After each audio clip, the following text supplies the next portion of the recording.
This channel, since the very beginning, has served as a documentation of my life. It's a documentation of the journey. It is the proof that I have in that I believed, a documentation of my belief that an exceptional life is possible, that you can live an exceptional existence. And when I started, all I really had was the belief. All I really had was these ideas, this internal feeling. It was beyond motivation. It was beyond ambition. It was beyond any of that because it's something that, in spite of every obstacle, I've continued to do. At every point that the road closed, I refused to accept it, and I kept going. I continued on. I refused to accept an existence in which I look around and life is not exceptional. But what do I mean by exceptional? Exceptional, not in that it's perfect, not in that there's $100 million in gold everywhere. In fact, my definition of an exceptional, purposeful life has nothing to do with money at all. For you should know that you need money. So that's not even what we're talking about. That's not what I'm showing you. That's not what I'm displaying. That's why I don't talk a lot about those type of things over here. You know, I have other brands. I have other channels for that, right? I have, for those who know and want to find that, it's not hard. But over here, it's just a documentation of this is what life can be, right? And in all of my travels, I've traveled across the world. I've seen so many things that are hard to understand. I mean, there are things that have happened and unfolded on this path that, like, it'll take you, it's just overwhelming how exceptional it truly is, how rare it truly is. And it's like an overwhelming feeling of gratitude that you feel when you experience these things. And I look at these things, though. I look at the path that has unfolded, and none of those things compare even in the slightest. No business deal, no amount of money, no type of progress in all of the things of being a prince. None of these things compare even in the slightest to finding true love. Believe it or not. See, I learned that there's only one thing in this life that's actually worth fighting for. It's actually worth giving your all for. That's actually worth every last ounce of your being inside of you, every last ounce of energy inside of your cells, every last drop of your soul. There's only one thing that is worth that, and that's true love. It's the only thing that's worth fighting for. Why am I saying this? Well, I fought for money. I fought for business. And then what? You look around, and then what? It's a constant game of everyone trying to outdo you, everyone trying to beat you, everyone trying to conquer you, which, don't get me wrong, I love the game of business. I love beating you guys. I love conquering new territory. I love being the unbeatable one, he who remains. You know, I love the art of that game. I love creatively and strategically thinking outside the box to get the objective done. I mean, those things, I love those things. Those things have a place in my heart for sure. But even that has nothing in comparison to the feeling of when I first fell in love. It doesn't even compare. And 2, 3 years ago, I'd have never thought this. I'd have never thought that the path in which I traveled ended up here. I knew it was going to end up in such a glorious, magnificent place because I wasn't going to have it any other way. So me becoming a prince in Ghana and a royal family, the Gumba tribe in Tamale, Ghana, that doesn't surprise me. I didn't expect it to happen that way, but that doesn't surprise me. Me traveling across the world multiple times doesn't surprise me. Me touching 3 different currencies in the palm of my hand on a regular basis doesn't surprise me. Me understanding how to utilize this technology to acquire, businesses and build a real tribe and all these things do not surprise me. They don't surprise me. I'm grateful for them. They happened in a way that I did not think was going to happen, but the overall premise of what it became doesn't surprise me. How it feels doesn't surprise me. But what does surprise me is how none of that even matters. None of that even matters when I think about my love. It doesn't matter. It doesn't compare to it. It doesn't even matter. It can't even stand next to it. And I'm saying this because we need to realize as men, as the new era of men, that this is worth fighting for. And I'm going to just keep it 100 with you guys. Right now it's December the 25th, 2025. And I'm going to tell you exactly what's on my mind, exactly what is on my being. I mean, I put my soul into this channel. And right now, I'm not just telling you it's worth fighting for. No, I'm showing it to you because right now I have to fight for it. Right now I have to fight for it. Right now, everything is on the line for it. The thing that can't be created, the thing that I can't strategically plan and say, any business, any amount of money, any opportunity, anything like that, right? You can logically sit down and come up with a plan to get this, to attain this, to achieve this, to work towards this. What plan do you come up with for true love? You don't.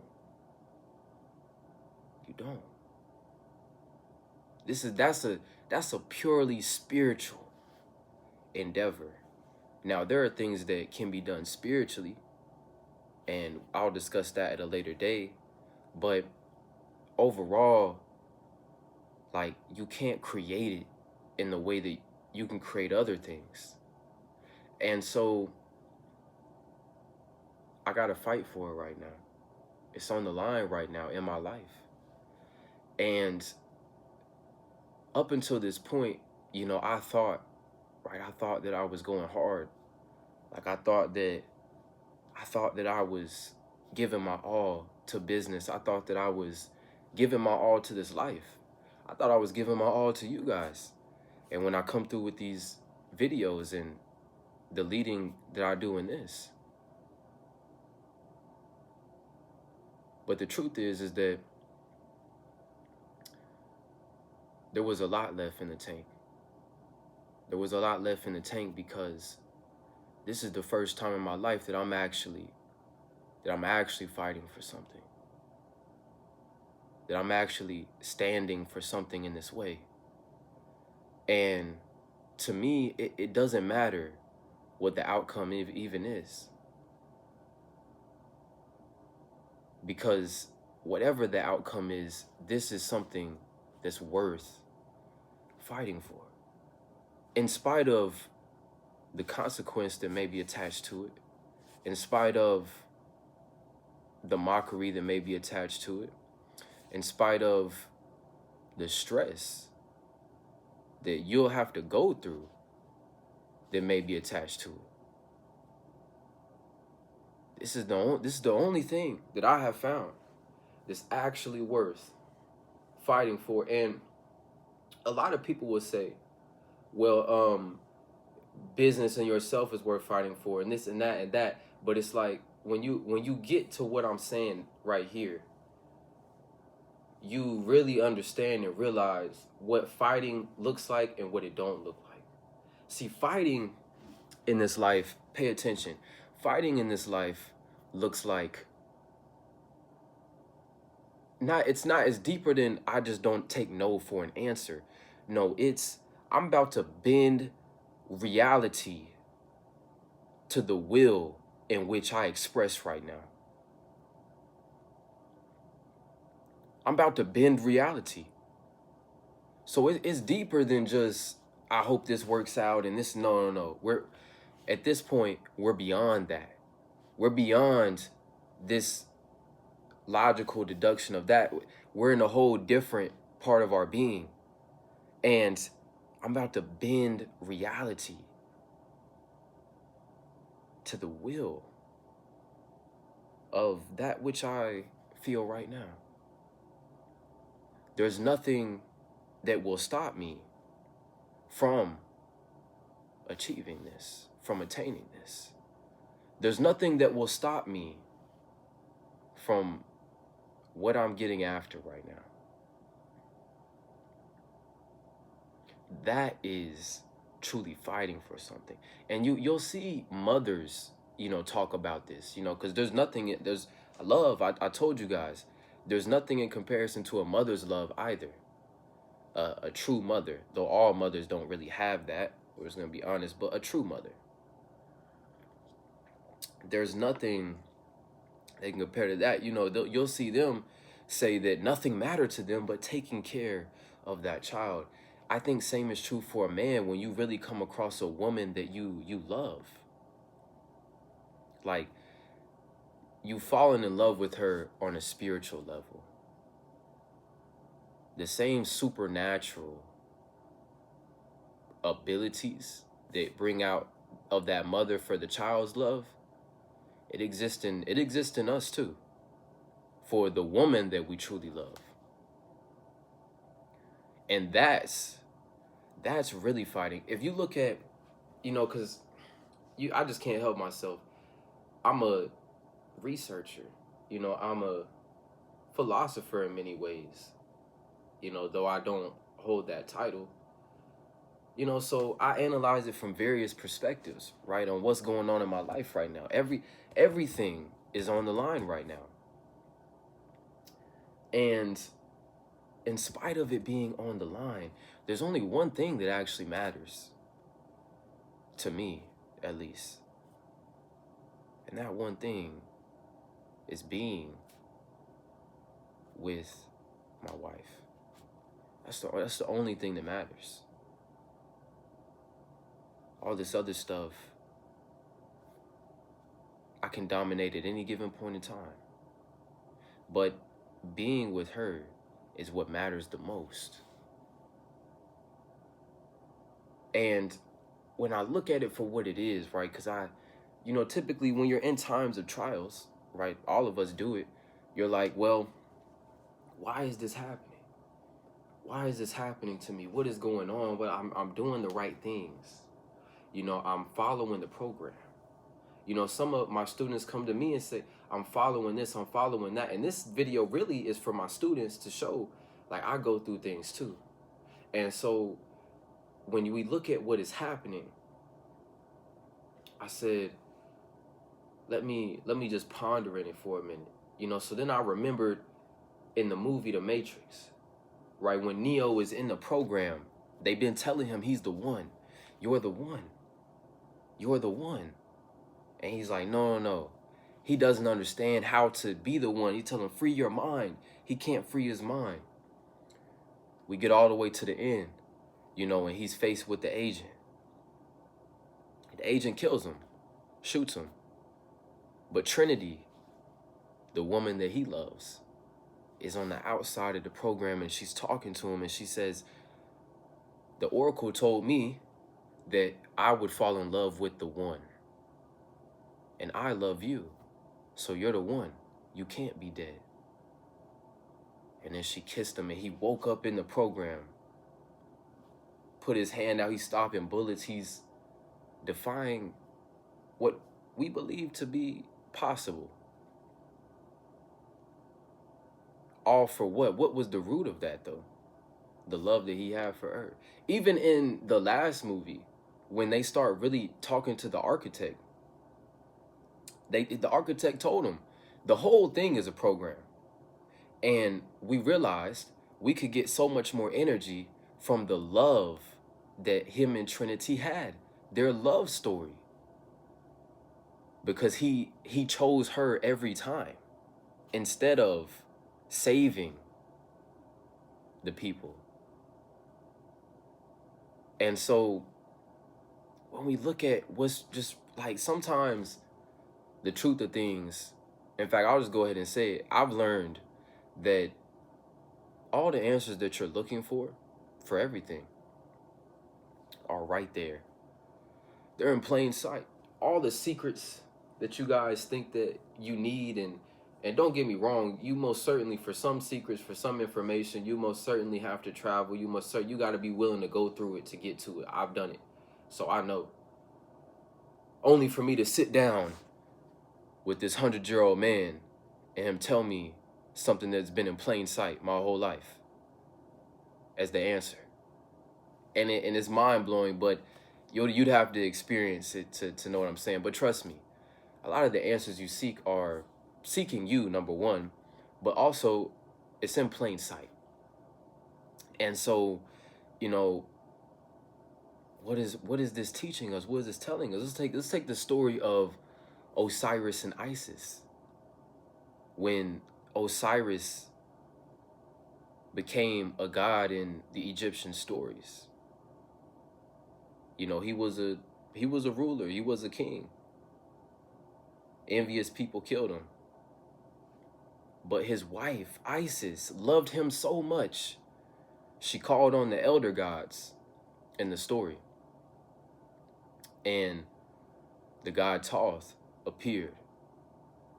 And Thoth helped her to come up with a plan to bring Osiris back to life. And she worked for years in the story, I believe, to find his body, to find all the pieces of his body and put him back together again.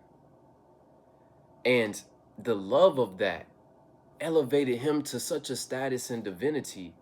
When she did bring him back to life, he could not live on earth anymore. He was too powerful. And so he went on to govern over souls themselves, as the story tells. And even when you analyze that, like you're looking at keys to divinity, really, is what I'm showing you. And when we look at this reality around us, like, I gotta leave from here one day, you know. So it's two things about that. Number one is that I'm never gonna give up my masculinity. I'm never gonna give up my masculinity in way of that I don't give up my character, integrity, morals, code of conduct, none of that for anything, not even this love. But the only other thing that matters is this love. And so when I look around now, the world looks different. I see things different. I view things different. You know, and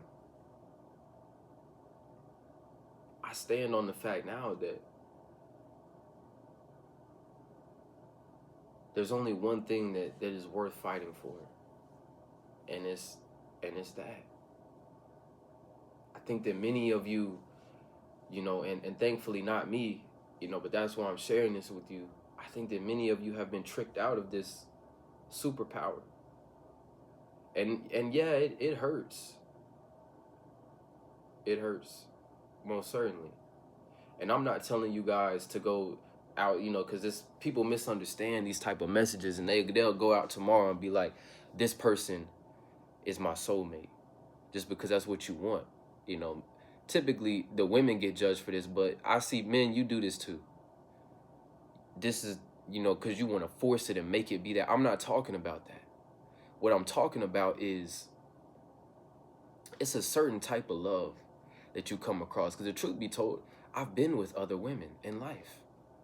You know, I was talking to my grandmother the other day,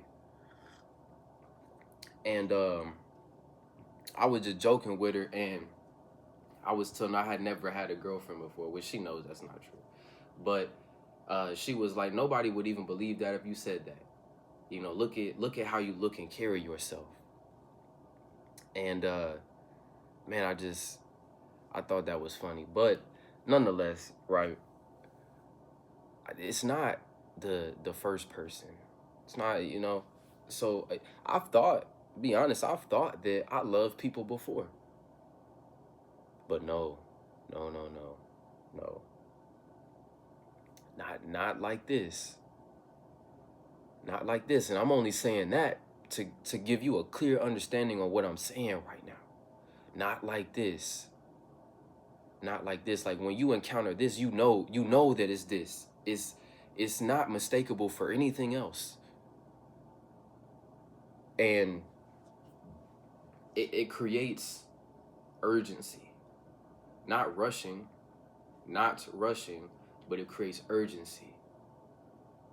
In that, you know, it brings something. I'll speak from a man's perspective. It brings something out of you. It brought something out of me I didn't know was there. And it's almost like I love that person because they showed me something in me that I didn't even know was there. And they didn't even know that that's what they were doing. They didn't seek out to do that. It just came from who they are. So them being who they are in so many ways showed me who I really am in ways that I hadn't found yet. Out of all the things about myself that I have found, out of all the businesses I found, out of all the different places I had traveled to and found physically, like nothing compared to finding that. And so I'm saying all that. Number one, you can't mistake it, but also I think so many of us in this culture, especially that Western culture, you've been tricked into thinking that this is not possible. Number one, that it's not real. It's an internet full of creators that tell us it's not real. They're telling young men, telling kids at that it's not real. I was once a believer in that. I know, because I was once a believer in that. Telling you it's not real. It's creators, it's teachers, it's people that are actually looked at as leaders. That it's people in my real life that have had something to say about what I'm telling you right now. And they know it because they know my situation. You know, they know what is going on, not in that they know the conflicts ins and outs. That's another thing. Never share these things with people. I don't care who it is. Keep it mostly to yourself. Maybe 1 to 2 people. You're like your closest people. But outside of that, don't share anything with them. And I've stayed true to that. So they don't know, and they don't even know what I'm discussing with you right now. But all they know is that, you know, there's progress in my life. You know what I'm saying? But they teach and they preach a message of you can't trust them. They teach and preach a message of you can't give anything to them. All they want is money. You're going to end up like this, and you're going to end up divorced, and you're going to end up getting cheated on, and this and that can happen, and this and that. But then I look at their lives. Like, look at the life of the people that's telling us this. Look at the life of the people that's telling us this. At the end of the day, I've traveled across the world. Travel's not new to me. Getting money's not new to me. Real business is not new to me. So at a certain point, all they have is a life full of really nothing. Because they're scared. Because they're afraid. But I come on here to tell you today, my brother, afraid or not, it's terrifying. I'm gonna just be honest. this feeling alone is terrifying. But when I look around, and this is why I'm saying, like, they don't teach you real manhood code of conduct stuff. They're still emotionally led. Everything else we see, like, that's why we got to do something different. They're still being emotionally led, because when I look around and I see that, terrified or not, I realize, remove emotion from the situation, that there's nothing if this isn't worth fighting for, then nothing is. If this is not worth fighting for, then nothing is. And so, in spite of all odds, right, and I'm not suggesting, people to crash out or nothing like that. That's not real love. Crashing out is not real love. So I'm not talking about none of that toxic, dysfunctional, low consciousness behavior that many people exhibit and then want to mask over with love. See, it's time for us to get some real teachings on, relationships, all of this type of stuff, which is why I'm sharing my experiences with it. And so it's not that, but what I mean by fighting for, like, give your all to it. Like, I like, even though it's all on the line, I can't do nothing else but continue on. It's many things in life, right? When you logically write it out, you know what I'm saying? I'm sitting in business, private equity, things of that nature. At a certain point, you cut the loss, you move on. Sometimes the risk isn't worth it. Why? Because the risk may be catastrophic. But see, with this, no, I'm a ride it until the wheels fall off. It is what it is. Like, because otherwise, I'll live a life wondering what it would have been. I'll live a life wondering. And the truth is that I'll probably never be the same either way, good or bad. So it really don't even matter. The worst case scenario is equal to if I stop now, if I give up and give in now to the dark forces, the negativity that try to create obstacles in the way. So, like, I have to fight for it. And it's a very difficult thing, a very difficult process for one to take on.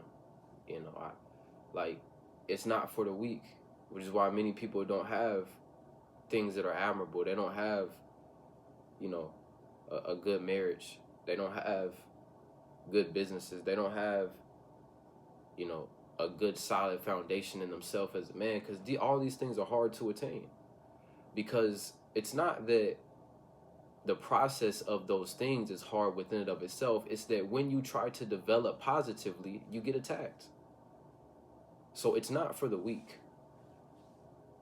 It's not for the weak. But I want you to remember what I'm saying. Many of you want love.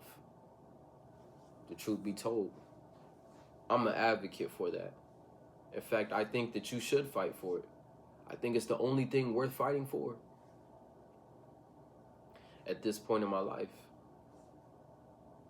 And I think that we should remember that at a certain point, we can command the reality and affect the reality around us in ways that our logical mind does not have to understand.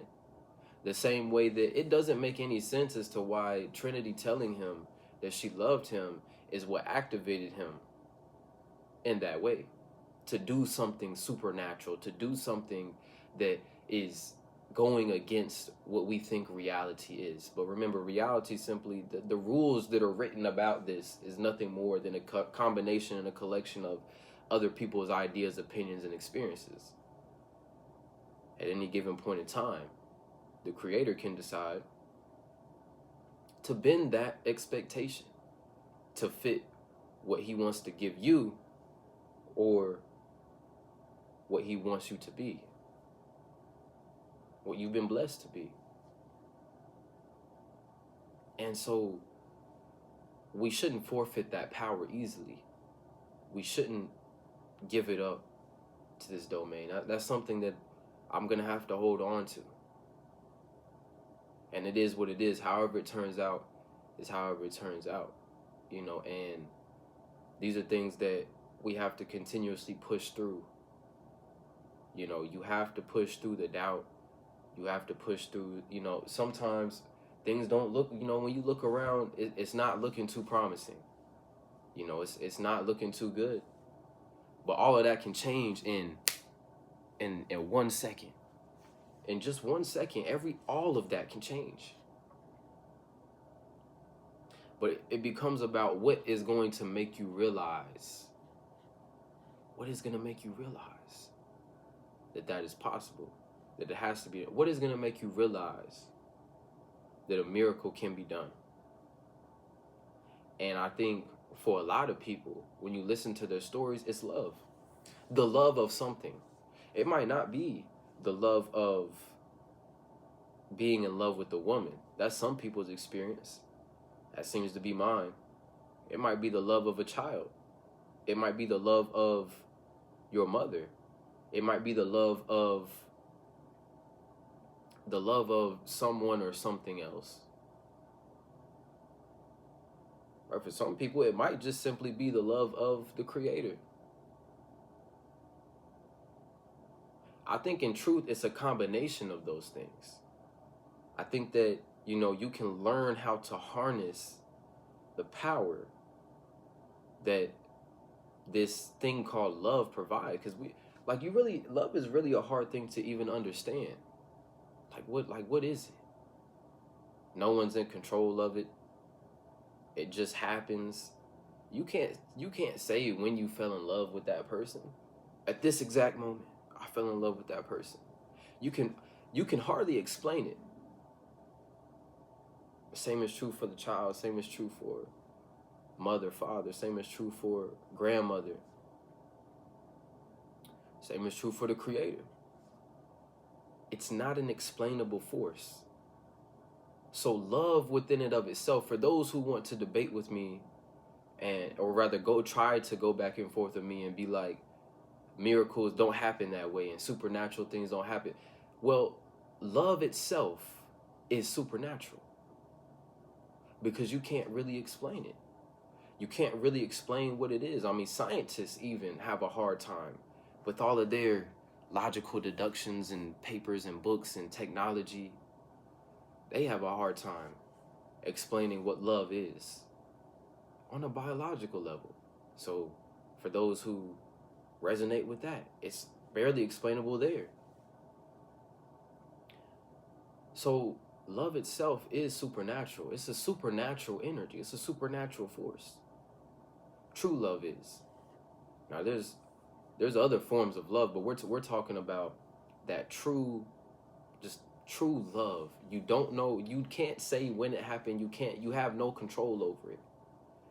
That doesn't mean that we allow it to control us. But what it means is that I'm not in control of this.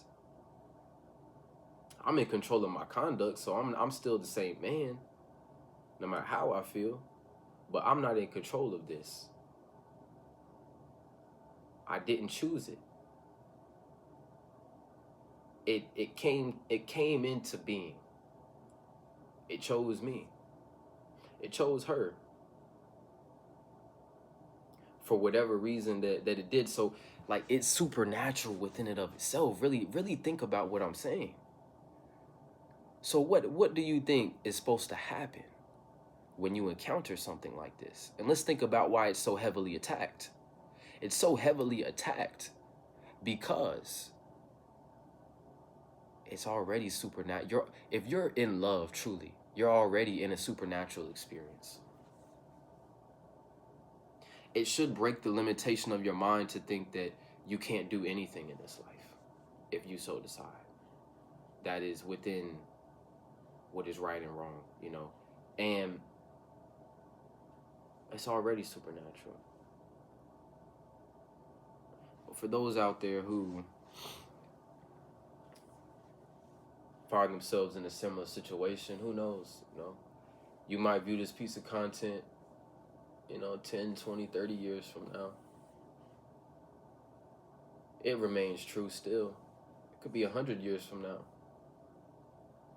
All that I said is still the truth. It's still the only thing that's worth fighting for.